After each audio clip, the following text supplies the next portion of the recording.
ఏపీలో పొత్తులపై కీలక వ్యాఖ్యలు చేశారు కేంద్ర హోంమంత్రి అమిత్ షా. పొత్తులపై త్వరలోని నిర్ణయం ఉంటుందన్నారు. ఎన్డీఏలోకి కొత్త మిత్రులు వస్తున్నారని చెప్పారు. కుటుంబ పరంగా ఫ్యామిలీ ప్లానింగ్ బాగుంటుందని, కానీ రాజకీయంగా ఎంత పెద్ద కూటమి ఉంటే అంత మంచిదని భావిస్తున్నామన్నారు.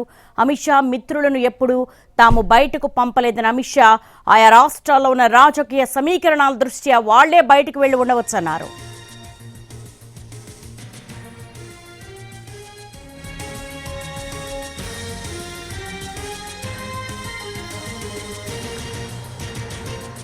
ఏపీలో పొత్తులకు సంబంధించి హాట్ పాలిటిక్స్ నేపథ్యంలో కీలక వ్యాఖ్యలు చేశారు కేంద్ర హోంమంత్రి అమిత్ షా.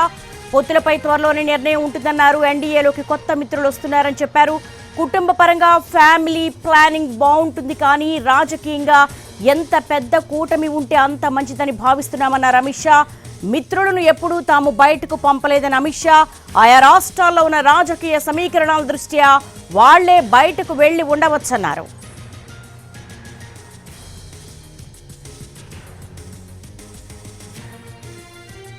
ఏపీలో పొత్తులపై కీలక వ్యాఖ్యలు చేశారు కేంద్ర హోంమంత్రి అమిత్ షా. దీనికి సంబంధించి ఢిల్లీ నుంచి రాజును అడిగి మరిన్ని వివరాలు తెలుసుకుందాం. రాజు, పొత్తులకు సంబంధించి కేంద్ర హోంమంత్రి అమిత్ షా చాలా కీలకమైన వ్యాఖ్యలు చేశారు. కొత్త మిత్రులు అన్నారు. ఎవరా కొత్త మిత్రులు అయి ఉండొచ్చు? చంద్రబాబు నాయుడు కలిశారు, అలాగే సీఎం జగన్ కూడా కలిశారు.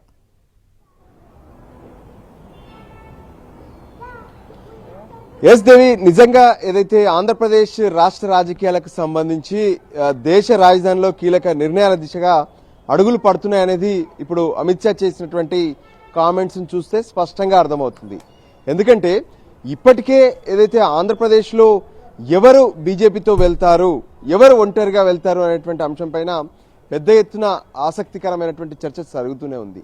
అయితే ఈరోజు ప్రత్యేకంగా ఒక నేషనల్ మీడియా గ్లోబల్ సమ్మిట్ లో పాల్గొన్నటువంటి కేంద్ర హోంశాఖ మంత్రి అమిత్ షా ఆ సందర్భంగా మీకు రానున్నటువంటి ఎన్నికల కోసం ఎటువంటి వ్యూహం, ఎటువంటి ఎత్తుగడలున్నాయి, ఎటువంటి పొత్తులున్నాయని చెప్పి ప్రశ్నించినప్పుడు తను స్పష్టంగా కొన్ని విషయాలను కుండ బద్దలు కొట్టినట్టే చెప్పారనుకోవచ్చు. ఎందుకంటే ఎన్నికల్లో అంటే కుటుంబం విషయంలో ఖచ్చితంగా అంటే ఎక్కువ జనాలు పెరగకుండా ఉండేందుకు ఫ్యామిలీ ప్లానింగ్ చేసుకుంటారు, కానీ ఇక రాజకీయాల్లో మాత్రం తమ కూటమిలో ఎన్ని పార్టీలు వచ్చి చేరితే అంత మంచిది అనే విషయాన్ని అమిత్ షా స్పష్టం చేశారు. ఎందుకంటే ఇప్పటికే కేంద్రంలో 2 సార్లు అధికారంలోకి వచ్చినటువంటి బీజేపీ మూడోసారి అధికారంలోకి రావాలి, అది కూడా భారీ మెజార్టీతో రావాలనే ఒక ఆలోచనతో కనిపిస్తుంది. అందుకోసం కసరత్తును కూడా ప్రారంభించింది.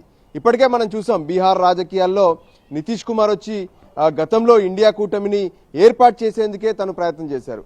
అటువంటిది ఆ కూటమి నుంచి బయటకు వచ్చేసి ఎన్డీఏలో చేరారు. ఆ విధంగా దేశవ్యాప్తంగా ఉన్నటువంటి అన్ని రాష్ట్రాల్లో కూడా తమతో కలిసి వచ్చేటటువంటి పార్టీలను కలుపుకుపోయే ప్రయత్నం బీజేపీ చేస్తుంది. అందులో భాగంగానే ఆంధ్రప్రదేశ్కు సంబంధించినటువంటి విషయంలో కూడా కొంత ప్రయత్నాలు అయితే ముమ్మరం చేసింది. అయితే చర్చలు జరుగుతూనే ఉన్నాయి. ఈ విషయంలో ఇంకా ఎటువంటి ప్రకటన ఆంధ్రప్రదేశ్కు సంబంధించి టీడీపీ చేయలేదు, ఇటు బీజేపీ కూడా చేయలేదు. మరోపక్క ఢిల్లీకి వచ్చి వెళ్ళినటువంటి వైసీపీ నుంచి కూడా ఈ పొత్తులకు సంబంధించినటువంటి ఎటువంటి ప్రకటన లేదు. సో రానున్నటువంటి ఎన్నికల కోసం ఆంధ్రప్రదేశ్లో పొత్తులు ఎవరెవరు కలిసి చేయబోతున్నారు, ఈ పొత్తుల్లో ఎవరు భాగస్వాములు కాబోతున్నారు, ఎన్డీఏతో ఎవరు ఉండబోతున్నారు అనే దానిపైన ఇంకా ఎటువంటి స్పష్టమైనటువంటి ప్రకటన రాలేదు. కానీ అమిత్ షా ఈ విషయంలో అంటే ఆంధ్రప్రదేశ్కు సంబంధించినటువంటి రాజకీయాలపై స్పష్టంగా మాట్లాడుతూనే సో గతంలో తమతో ఎంతో మంది ఎన్డీఏలో ఉన్నారు, వాళ్ళు ఆయా రాష్ట్రాల్లో ఉన్నటువంటి పరిస్థితులు రాజకీయ కారణాల వల్ల ఎన్డీఏ నుంచి వైదొలిగినటువంటి వాళ్ళు ఉన్నారు, మళ్ళీ కొత్త వాళ్ళు కూడా ఎన్డీఏలోకి వచ్చి చేరుతున్నారని చెప్పి అదొక కామెంట్ చేశారు. సో ఈ పరిస్థితుల్లో మరి ఆంధ్రప్రదేశ్ నుంచి కొత్త వాళ్ళు వచ్చి చేరుతారా, లేదంటే గతంలో ఎన్డీఏలో ఉన్నటువంటి టీడీపీ వచ్చి చేరుతుందనే విషయంలో ఇంకా బీజేపీ నుంచి కానీ టీడీపీ నుంచి కానీ ఎటువంటి స్పష్టమైనటువంటి ప్రకటన లేదు. కానీ అమిత్ షా ఈ విషయంలో క్లారిటీ ఇచ్చారు. సో ఖచ్చితంగా తమ కూటమిని పెంచుకునే ప్రయత్నం చేస్తున్నాము, పాత వాళ్ళు కావచ్చు కొత్త వాళ్ళు కావచ్చు ఎన్డీఏ కూటమిలోకి వస్తున్నారంటే దీనిపైన అంటే ఆంధ్రప్రదేశ్ రాజకీయాలకు సంబంధించి ఆంధ్రప్రదేశ్ పొత్తులకు సంబంధించి బీజేపీ అగ్రనేతలు సీరియస్ గానే ఆలోచిస్తున్నారు. సో దాంట్లో భాగంగానే టీడీపీ అధినేత చంద్రబాబు నాయుడు ఢిల్లీకి వచ్చి అమిత్ షా నడ్డాలతో కలిశారు. ఆ తర్వాత నిన్న ఏ విధంగానైతే వైసీపీ అధినేత ఏపీ సీఎం జగన్మోహన్ రెడ్డి సైతం ఢిల్లీకి వచ్చి ప్రధానమంత్రి మోడీ, అమిత్ షా, నిర్మలా సీతారామన్ ఈ ముగ్గురిని కూడా కలిసి వెళ్లారు. సో ఖచ్చితంగా దీనికి సంబంధించి త్వరలోనే ఒక కీలక ప్రకటన ఉండబోతుంది, కీలక నిర్ణయం తీసుకుంటామని చెప్పి అమిత్ షా స్పష్టం చేశారు. సో దానికి అనుగుణంగా ఒక ఆంధ్రప్రదేశే కాదు, ఇతర రాష్ట్రాల్లో సైతం తమకు ఎక్కడైతే బీజేపీకి బలం ఉందో అక్కడ కాకుండా ఖచ్చితంగా ఎక్కువ స్థానాలు గెలవాలనే టార్గెట్లో 400 స్థానాలు గెలవాలనుకుంటున్నటువంటి బీజేపీ మిగతా పార్టీలను కలుపుకుపోయే ప్రయత్నాలు చేస్తుంది. అలా కలిసి ఉన్నటువంటి స్థానాల్లో ఎలా ఉన్నామనే విషయాన్ని కూడా స్పష్టం చేశారు. అంటే కొన్ని రాష్ట్రాల్లో తమకు ఎక్కువ మెజార్టీ ఉన్నప్పటికీ కూడా ప్రాంతీయ పార్టీలుగా ఉన్నటువంటి అక్కడి పార్టీలకు మేము ముఖ్యమంత్రి పదవులు ఇస్తున్నాము, వాళ్ళకి సపోర్ట్ చేస్తున్నామని చెప్పి కూడా ఈ సందర్భంగా అమిత్ షా స్పష్టం చేశారు. సో ఓవరాల్ గా కూడా ఇప్పుడు బీజేపీకి ఉన్నటువంటి లక్ష్యం ఒకటే, రానున్నటువంటి ఎన్నికల్లో ఏ విధంగానైతే టార్గెట్ పెట్టుకున్నటువంటి 400 సీట్లు గెలిచేందుకు కావాల్సినటువంటి అన్ని రకాలుగా సర్వేలు చూస్తున్నారు, రాష్ట్రాల్లో ఉన్నటువంటి రాజకీయ సమీకరణాలు చూస్తున్నారు. సో మొత్తానికి కొన్ని ప్లస్లు కొన్ని మైనస్ల కోసం అయితే ఖచ్చితంగా బీజేపీ అడుగులు వేస్తుంది. అదే విషయాన్ని కేంద్ర హోంశాఖ మంత్రి అమిత్ షా, ఎందుకంటే బీజేపీ పార్టీలో చాలా కీలక నేతగా ఉన్నారు అమిత్ షా, ఆయన ఈ కామెంట్ చేశారు. ఏపీ సీఎం జగన్మోహన్ రెడ్డి వెళ్ళి కలిశారు. సో ఏ విధంగా ఉండబోతుంది? కొత్త మిత్రులు అంటే వీళ్ళు ఆల్రెడీ 2014లో పొత్తుల్లో భాగంగా ఉన్న కాంబినేషనే కదా. కొత్త మిత్రులు ఎవరై ఉండొచ్చు? అది ఏపీకి సంబంధించి వ్యాఖ్యానించి ఉండొచ్చా?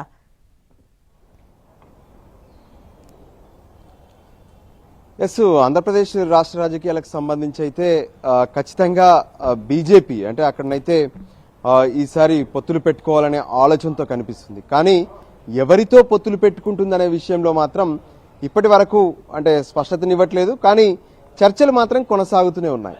సో మనము గతంలో చూస్తే అంటే గతంలో ఏ విధంగానైతే ఎన్డీఏలో టీడీపీ ఉంది, ఆ తర్వాత టీడీపీ ఎన్డీఏ నుంచి బయటకు వచ్చేసింది, ఒంటరిగానే పోటీ చేసింది. సో ఈ పరిస్థితుల్లో ఇప్పుడున్నటువంటి సమీకరణాలు, రాజకీయ సమీకరణాలు, రానున్నటువంటి ఎన్నికల కోసం కొంత వ్యూహాత్మకంగానే బీజేపీ అడుగులు వేస్తుంది. దానికోసం ఆంధ్రప్రదేశ్లో ఎటువంటి నిర్ణయం తీసుకోవాలనే దాని మీద అన్ని పార్టీలతో సంప్రదింపులు జరుపుతుందని చెప్పుకోవచ్చు. వాస్తవానికి గత 5 ఏళ్ల కాలాన్ని కనుక మనం పరిశీలిస్తే అటు జగన్ సర్కార్ అంటే ప్రత్యేకంగా ఆంధ్రప్రదేశ్లో కొలువుదీరినటువంటి వైసీపీ అటు బీజేపీతో కలిసి లేకపోయినప్పటికీ కూడా పార్లమెంటు ఉభయ సభల్లో ఎప్పటికప్పుడు బీజేపీకి మద్దతు ఇచ్చినటువంటి సందర్భాలు కనిపించాయి. ఏదైతే బీజేపీకి కావాల్సినటువంటి ఆ చివరి మెజార్టీ ఏదైతే ఉందో అది చాలా సార్లు చాలా బిల్లుల సమయంలో కావచ్చు, చాలా చర్చల్లో కావచ్చు అటు వైసీపీనే మద్దతు ఇచ్చినటువంటి సందర్భాలు చూసాం. వైసీపీ ఎంపీలు లోక్సభలో కావచ్చు, రాజ్యసభలో కావచ్చు చాలా అంశాల్లో మద్దతు ఇచ్చారు. అయితే ఏ రోజు కూడా నేరుగా కలిసి ఎన్నికల్లోకి వెళ్ళినటువంటి సందర్భం కనిపించలేదు. కానీ ఈసారి అటువంటి కీలక నిర్ణయాలు ఏమైనా ఉంటాయనేది కూడా ఆసక్తికరమైనటువంటి చర్చకు తెరలేపాయి. దానికి కారణం ఒకటే, అంటే ఏదైతే 2 రోజుల కింద ఢిల్లీకి టీడీపీ అధినేత చంద్రబాబు వచ్చారు, రాత్రి అమిత్ షా నడ్డాలతో ప్రత్యేకంగా సమావేశమై ఆంధ్రప్రదేశ్కు సంబంధించినటువంటి రాష్ట్ర రాజకీయాలపైన చర్చలతో పాటు కొంత పొత్తుల గురించి కూడా చర్చ జరిగిందని చెప్పారు. అయితే ఇప్పటికే అటు జనసేన టీడీపీ కలిసి వెళ్తామని స్పష్టం చేశారు.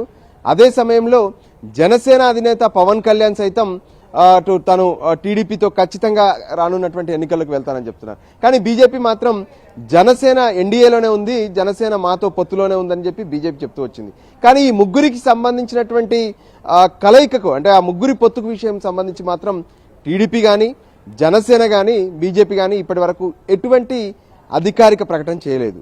సో చర్చలు జరిగాయి కాబట్టి ఖచ్చితంగా ఇటువంటి ఎన్డీఏలోకి టీడీపీ వస్తుందేమనేటువంటి ఒక ఆలోచన అయితే మొదలైంది. దానికి సంబంధించినటువంటి చర్చ కూడా జరుగుతుంది.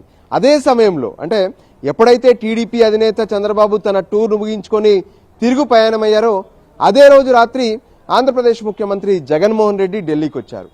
అదే రోజు రాత్రి వచ్చారంటే ఖచ్చితంగా కొంత ఆంధ్రప్రదేశ్ రాష్ట్ర రాజకీయాలకు సంబంధించి ఢిల్లీ వేదికగా హాట్గా చర్చలు జరుగుతున్నాయనేది స్పష్టంగా అర్థమవుతుంది. నిన్న ఉదయం 11 గంటలకు ప్రత్యేకంగా ప్రధానమంత్రి నరేంద్ర మోడీతో, అమిత్ షాతో, ఆ తర్వాత కేంద్ర ఆర్థిక మంత్రి నిర్మలా సీతారామన్తో ప్రత్యేకంగా చర్చలు కూడా జరిగాయి. గంటకు పైగా చర్చలు జరిగాయి. సో ఈ సందర్భంగా మరి ఇప్పుడున్నటువంటి పరిస్థితుల్లో రాష్ట్ర అభివృద్ధి కంటే ఖచ్చితంగా రానున్నటువంటి ఎన్నికలకు సంబంధించినటువంటి అంశంపైనే చర్చ జరిగి ఉంటుందనేది ప్రతి రాజకీయ విశ్లేషకులు ఆలోచిస్తున్నారు. సో అటువంటి విధంగానే నిజంగా చర్చలు జరిగి ఉంటే సో బీజేపీ చెప్తున్నటువంటి ఏదైతే సిద్ధాంతాలు ఉన్నాయో అంటే బీజేపీ కేంద్ర ఎవరైతే కీలకంగా ఉన్నటువంటి నేత కేంద్ర హోంశాఖ మంత్రి అమిత్ షా ఇంతకుముందు నేషనల్ గ్లోబల్ సమ్మిట్ లో తను చేసినటువంటి వ్యాఖ్యలను చూస్తే ఖచ్చితంగా తమకు వచ్చే వాళ్ళు వస్తూనే ఉంటారు, పోయే వాళ్ళు పోతూనే ఉంటారు. కానీ ఆంధ్రప్రదేశ్లో మరి కొత్త వాళ్ళతో పెట్టుకుంటారా లేదంటే గతంలో ఉన్నటువంటి వాళ్ళతో పెట్టుకుంటారా అనేది క్లారిటీగా చెప్పకపోయినప్పటికీ త్వరలోనే ఆంధ్రప్రదేశ్కు సంబంధించినటువంటి పొత్తుల విషయంలో ఒక స్పష్టత ఇస్తామని చెప్పి అమిత్ షా స్పష్టం చేశారు. సో దానికి అనుగుణంగా ఖచ్చితంగా దీనికి సంబంధించి ఒక కీలక నిర్ణయం అయితే తీసుకునే అవకాశం ఉంది. ఎవరితో వెళ్తారనే విషయం మాత్రం కొంత వేచి చూడాల్సినటువంటి అవసరం అయితే కనిపిస్తుంది. మీరు చెప్తున్నట్టుగానే ఎవరితో వెళ్తారు అన్నది వేచి చూడాల్సిన అంశమైనప్పటికీ కూడా గత కొంతకాలంగా జనసేనతో పొత్తుంటుందని రాష్ట్ర బీజేపీ కావచ్చు, అలాగే కేంద్ర బీజేపీ కావచ్చు బహిరంగంగానే చెప్తుంది. కానీ టీడీపీతో పొత్తు పెట్టుకుంటామన్న విషయంలో మాత్రం కొంతవరకు కూడా గుంభనంగా వ్యవహరిస్తుంది. అలాగే టీడీపీ ఎదురైతే చంద్రబాబు నాయుడు వెళ్ళినప్పటికీ కూడా చంద్రబాబు నాయుడు నుంచి సైడ్ నుంచి కావచ్చు, అలాగే కేంద్రం నుంచి కావచ్చు ఎక్కడ ఈ చర్చల విషయాన్ని బయటకు తెలియనీయకుండా సైలెంట్ గా ఉన్నారు. దీన్ని బట్టి చూస్తే పునరాలోచిస్తోందా టీడీపీతో పొత్తుకు సంబంధించి 2014 కాంబినేషన్ రిపీట్ చేయడానికి కొంతవరకు కూడా వెనకడుగు వేస్తోందా, లేకపోతే కొత్త మిత్రులు అన్న ఈ పాయింట్ ని ఏపీకి అప్లికబుల్ చేయొచ్చా?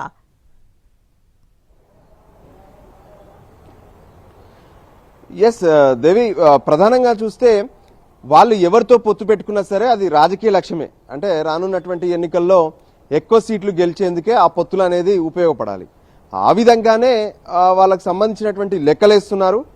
ఒక రకంగా చెప్పాలంటే ఆంధ్రప్రదేశ్లో బీజేపీ ప్రత్యేకంగా కొంత నివేదికలు సర్వేలు కూడా చేయిస్తున్నట్టుగా తెలుస్తుంది. వాళ్ళు చేసినటువంటి సర్వేల్లో మరి ఇప్పటి వరకు అధికారికంగా ఎక్కడా చెప్పకపోయినప్పటికీ కూడా ఎవరికి బలం ఎక్కువ ఉందనేది కూడా చూసుకుంటారు.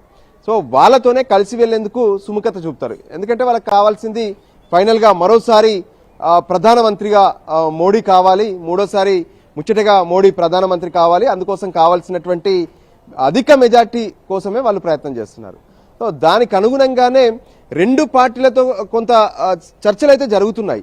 సో ఇప్పటి వరకు ఎవరు అధికారికంగా ప్రకటించకపోయినప్పటికీ కూడా జనసేన మాత్రం ఎన్డీఏలో ఉంది. ఎందుకంటే గతంలో ఢిల్లీ వేదికగా జరిగినటువంటి ఎన్డీఏ పార్టీల సమావేశంలో నేరుగా పవన్ కళ్యాణ్ వచ్చి ఆ సమావేశంలో పాల్గొన్నారు, మోడీని కలిశారు.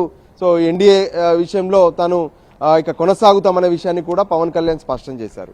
సో దానికి అనుగుణంగా ఎన్డీఏలో పవన్ కళ్యాణ్ అయితే ఉన్నారు. కానీ మరి ఎన్నికల నాటికి పరిస్థితులు ఎలా ఉంటాయి? ఒకవేళ బీజేపీ పవన్ కళ్యాణ్ తను ఒకవైపు ఎన్డీఏలో ఉన్నానంటూనే టీడీపీతో కలిసి వెళ్తానని చెప్తున్నారు. కానీ బీజేపీ ఇప్పటి వరకు టీడీపీతో కలిసి వెళ్లే విషయంలో రాష్ట్ర నేతలు కానీ ఇటు ఇక్కడ ఉన్నటువంటి ఢిల్లీలో ఉన్నటువంటి కేంద్ర నేతలు కానీ ఎక్కడ ఎటువంటి క్లారిటీ ఇవ్వలేదు. సో ఏదైనా ఉంటే హైకమాండ్ చూసుకుంటుందని రాష్ట్ర నేతలు చెప్తున్నారు. హైకమాండ్ మాత్రం త్వరలోనే నిర్ణయిస్తామని చెప్పి అమిత్ షా లాంటి బడా నేతలు సైతం స్పష్టం చేస్తున్నటువంటి పరిస్థితి ఉంది. సో వీటన్నిటినీ చూస్తుంటే హైకమాండ్ కూడా కొన్ని లెక్కల్లో అక్కడ ఉన్నటువంటి పార్టీలు, అక్కడ ఉన్నటువంటి జనసేన కావచ్చు, టీడీపీ కావచ్చు, వైసీపీ కావచ్చు, సో ఈ మూడు పార్టీల్లో ఎవరితో కలిసి వెళ్తే తమకు రానున్నటువంటి ఎన్నికల్లో బెటర్గా ఉంటుంది. సో బీజేపీ ప్లానింగ్ ఒక రానున్నటువంటి ఎన్నికలే కాదు, భవిష్యత్తు మొత్తం కూడా ఆలోచిస్తారు. సో భవిష్యత్తులో ఈ ఎమ్మెల్యే ఎంపీ ఎన్నికలే కాదు, తర్వాత బీజేపీ సైతం ఆయా రాష్ట్రాల్లో బలపడాలి. ఆ తర్వాత జరిగేటటువంటి ఎన్నికల్లో మెజార్టీ స్థానాలు బీజేపీ గెలవాలి. సో దానికి అనుగుణంగానే వాళ్ళ వ్యూహం అనేది ఉంటుంది. సో ఒకసారి ఎంటర్ అయ్యారంటే సో ఖచ్చితంగా బీజేపీ పాగా వేయాలనే ఆలోచనే ఏ పార్టీకైనా ఉంటుంది. సో ఆ విధంగానే ఎటువంటి పొత్తులు పెట్టుకున్నా సరే భవిష్యత్తులో తమకు ఖచ్చితంగా అక్కడ ఉన్నటువంటి రాష్ట్రాల్లో పార్టీ డెవలప్మెంట్ కూడా కావాలనేది బీజేపీ లెక్కలేస్తుంది. సో అందులో భాగంగానే ఇటు వైసీపీతో వెళ్తే ఎలా ఉంటుంది, టీడీపీతో వెళ్తే ఎలా ఉంటుందనే విషయం పైన కూడా కొంత చర్చనైతే కేంద్రంలో జరుగుతున్నట్టుగా తెలుస్తుంది. సో దానికి అనుగుణంగా మరి ఎటువంటి నిర్ణయం ప్రకటిస్తుంది బీజేపీ అనేది మాత్రం ఖచ్చితంగా వేచి చూడాలి. ఎందుకంటే అన్ని రకాలుగా ఆలోచించుకున్న తర్వాతే బీజేపీ ఒక కీలక నిర్ణయం తీసుకునే అవకాశం కనిపిస్తుంది. సో ఫైనల్ గా మాత్రం ఏదో ఒక పార్టీతో ఖచ్చితంగా ఆంధ్రప్రదేశ్లో పొత్తు ఉండబోతుంది. ఎందుకంటే అమిత్ షా చెప్పినటువంటి లెక్కలు చూసాము. ఇంట్లో మాత్రమే ఫ్యామిలీ ప్లానింగ్ ఉండాలి, పార్టీలో మాత్రం ఖచ్చితంగా ఆ కూటమిని పెంచుకోవాలి, ఎన్ని పార్టీలు వస్తే అన్ని పార్టీలను కలుపుకుపోవాలి, అల్టిమేట్ గా మంచి మెజార్టీతో అధికారంలోకి రావాలనేది కూడా చెప్తున్నారు. సో దానికి అనుగుణంగానే వాళ్ళకు లక్ష్యం పార్లమెంటు. రాష్ట్రాల్లో ఎవరైనా అధికారంలోకి రావచ్చు, ఆ తర్వాత తమ మద్దతు ఉండొచ్చు ఉండకపోవచ్చు, అవన్నీ వేరే విషయాలు.